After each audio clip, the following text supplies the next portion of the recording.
আসসালামু আলাইকুম, আমি সেলিম রানা ওয়েবলার্নের পক্ষ থেকে আপনাদের সবাইকে স্বাগতম। আজকের টিউটোরিয়ালে আমরা দেখব যে জাভাস্ক্রিপ্ট ফাংশন। তো জাভাস্ক্রিপ্ট ফাংশনটা মূলত কি? কিভাবে কাজ করে এটা আমাদের জানতে হবে।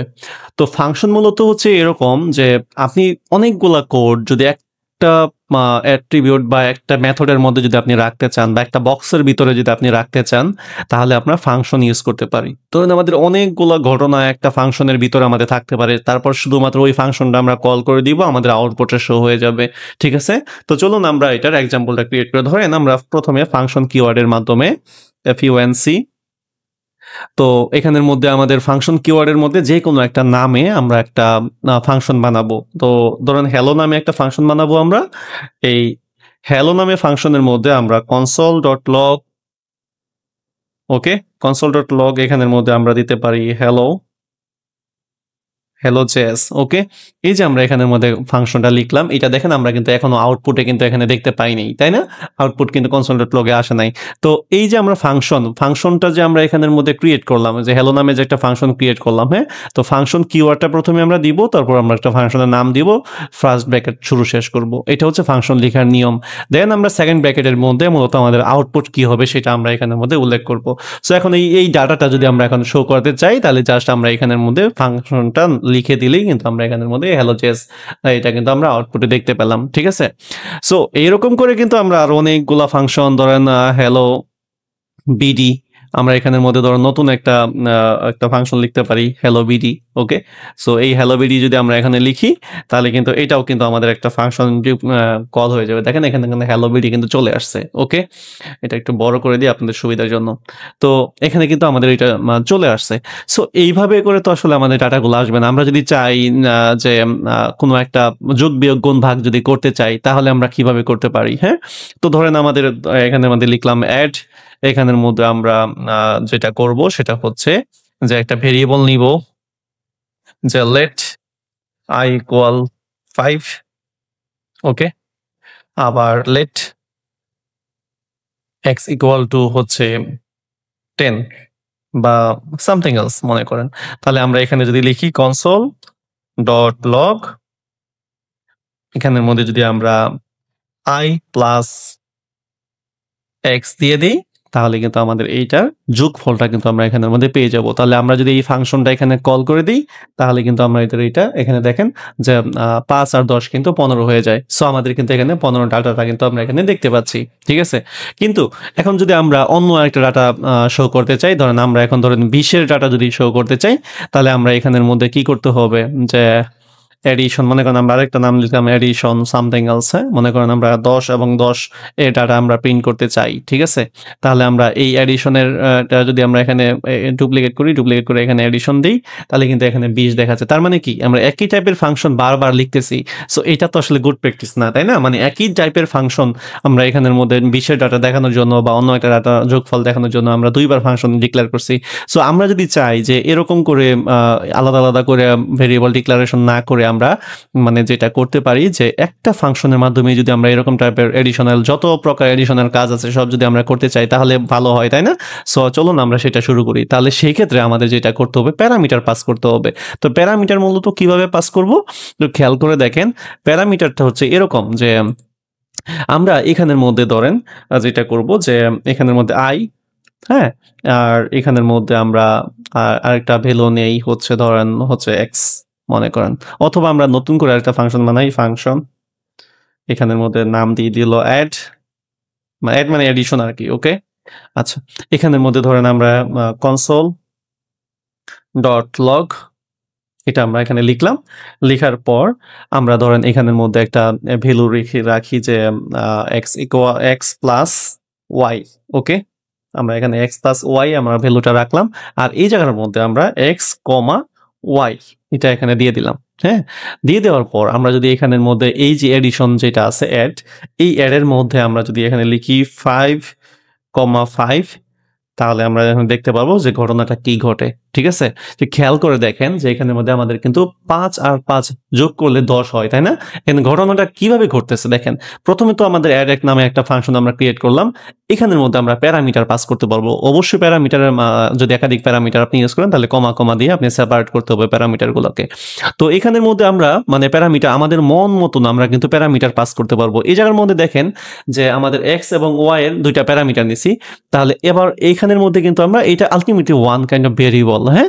সো console.log এর মধ্যে খেয়াল করে দেখেন x প্লাস y, তার মানে আমরা এখানের মধ্যে যেই ভ্যালুটা এখানে অ্যাসাইন করব মানে ফাংশনের মাধ্যমে, ধরেন আমরা এখানের মধ্যে অ্যাড নামে একটা ফাংশন এখানে যেটা ক্রিয়েট করছি এটা লিখছি, মানে কল করছি আর কি। কল করার পর ৫ এবং ৫ এই ২টাকে আমরা এখানের মধ্যে রাখলাম। তার মানে এই প্রথম ৫টা আমাদের x এর মধ্যে চলে যাবে এবং দ্বিতীয় ৫ যেটা আছে এটা y এর মধ্যে চলে যাবে। তা ধরেন আমরা এখানের মধ্যে ১০ই দিলাম, ঠিক আছে? এখানে ১০ই দিলাম। তাহলে ১০ হলে কত? ১৫। তার মানে এখানে যাবে হলো ৫ আর y এর মান হলো ১০। তাহলে এইখানে হলো ৫ চলে আসবে আর এখানে আমাদের যদি ১০ চলে আসে তাহলে আমাদের যোগফল কিন্তু ১৫। এখানে আমাদের রেজাল্ট কিন্তু এখানের মধ্যে ১৫ চলে আসছে। এখন আপনি যদি মনে করেন যে না আমি এখানে ৫ এবং ৫ না আমি ১০ এবং ১০ এর যোগফল দেখাবো। আমি এখানের মধ্যে মনে করেন যে ২ এবং ১০ এর যোগফল দেখাবো বা ২ এবং ২ এর যোগফল দেখাবো। তাহলে কিন্তু এখানের মধ্যে চলে আসবে। তার মানে কি আমাদের একটা ফাংশন ইউজ করছি বাট আমরা সেটা রিপিটেবল ভাবে ইউজ করতে পারতেছি। এখানে আপনারা চাইলেই কিন্তু এখন যেটা করতে পারবেন আপনার মাল্টিপ্লিকেশনের একটা ফাংশন ক্রিয়েট করতে পারবেন, হ্যাঁ? যে মাল্টিপ্লিকেশনের একটা ফাংশন ক্রিয়েট করতে পারবেন। এখানের মধ্যে আপনি গুণ দিয়ে দেন। সো এখানের মধ্যে আপনি চাচ্ছেন যে হ্যাঁ, আপনি চাচ্ছেন যে ৫ এবং ৫ এর ৫, ৫ এর স্কোয়ার হয় আরকি আল্টিমেটলি, তাই না? তো এটা কত? ৫ ৫ ২৫, তাই না? তো ৫ ইনটু ৫ কত হয়? ২৫। আপনি যদি এখানের মধ্যে দেন হলো ৫ ইনটু ৬ যদি দিয়া দেন, হ্যাঁ, তাহলে ৫ ৬ ৩০। তার মানে আমরা এইভাবেও কিন্তু ক্রিয়েট করতে পারবো। আপনি কিন্তু এখন সাবট্রাকশন মানে বিয়োগ করতে পারবেন, ভাগ করতে পারবেন, হ্যাঁ? এরকম আরো অনেক ধরনের যে গাণিতিক কাজগুলো আছে সেই জিনিসগুলো আপনি করতে পারবেন। আপনি একটা সিম্পল একটা ক্যালকুলেটর এই সিস্টেমে কিন্তু বানিয়ে ফেলতে পারেন। যোগ, বিয়োগ, গুণ, ভাগের একটা ক্যালকুলেটর আপনি কিন্তু বানিয়ে ফেলতে পারেন। সো এইভাবে মূলত আমরা করতে পারি। আরেকটা বিষয় আপনাদেরকে দেখাবো সেটা হলো রিটার্ন কিভাবে ইউজ করতে হয়। ধরেন আমরা এখানের মধ্যে ডিরেক্ট এখানে কল করে দিয়েছি, ঠিক আছে? কিন্তু কিছু সময় আমাদের দরকার হবে যে ফাংশনের ভিতরে আমরা প্রিন্ট করব না, কিন্তু আমরা আমাদের এই প্রিন্টটা আমরা বাহিরে এসে প্রিন্ট করব। এখানে যেমন আমরা ফাংশন লিখে আমরা ধরেন এখানের মধ্যে এড ফাংশন এখানে ধরেন 5,5 লিখলেই কিন্তু আমাদের এটা আউটপুট শো হয়ে যাচ্ছে, তাই না? কারণ কি? কারণ আমরা ফাংশনের ভিতরে কিন্তু আমরা আউটপুটটা লিখে ফেলছি console.log। কিন্তু আমরা যদি এটা না করি তাহলে ধরেন আমরা যদি এরকম করে লেট এখানে আমরা যদি ইকুয়াল টু বা result equal to x plus y, okay, এটা দেন আমরা এখানের মধ্যে রিটার্ন করতে পারি রিটার্ন রেজাল্ট, ঠিক আছে? এই যে রিটার্ন রেজাল্ট তার মানে আমাদের এখানে ঘটনাটা হচ্ছে যে আমরা এখানের মধ্যে রিটার্ন রেজাল্ট যখন করব তখন এইখানের মধ্যে দেখেন আমাদের ভ্যালুটা দিয়েছি ঠিকই অ্যাড 5 ইনটু 5 আমাদের কিন্তু একই ফাংশন কিন্তু লেখা আছে বাট এখানে কিন্তু আউটপুটটা শো করে নাই। যখনই আমরা রেজাল্টটাকে বা কোনো একটা ডাটাকে আমরা রিটার্নের মধ্যে দিয়ে দিব তখন কিন্তু শুধু ফাংশন লিখলে সেটার অ্যাক্সেসটা কিন্তু আপনি পাবেন না। তখন আমরা কারণ এখানের মধ্যে ছিল কিন্তু প্রথম অবস্থায় একটু আগে ছিল আমাদের console.log এর মাধ্যমে আমরা ডাটা কিন্তু আউটপুট শো করানোর জন্য দিয়েছিলাম। এখন আমরা এই সেম ফাংশনটাকে আমরা যেটা করব বাহিরে আমরা কল করব console.log। এখানে যদি আমরা কল করি তাহলে আমরা দেখব এখানের মধ্যে আমাদের ডাটাটা কিন্তু কল হয়ে যাচ্ছে। খেয়াল করে দেখেন আমাদের এখানে কিন্তু ডাটাটা কল হয়ে যাচ্ছে। আমরা যদি এখানের মধ্যে মনে করেন 7 দিই ৭ ৫ ১২ হয়ে যাবে। সো রিটার্নের কাজ হচ্ছে আপনাকে এখানে ডিরেক্ট অ্যাক্সেস করতে দিবে না। আপনাকে অবশ্যই একটা আউটপুট ফাংশনের মধ্যে আপনার এই ফাংশনটা কল করতে হবে। আউটপুট ফাংশন আপনি এখানের মধ্যে document.write ফাংশনটা ইউজ করতে পারেন। document.write, হ্যাঁ? document.write এর মধ্যেও যদি আপনি এই ফাংশনটা ইউজ করেন তবুও কিন্তু আপনার এটা কাজ করবে। এই যে এখানের মধ্যে যেটা যদি দিয়ে দেন তাহলে এখানে এটা কাজ করবে, হ্যাঁ? সো এখন যদি দেখি document.write,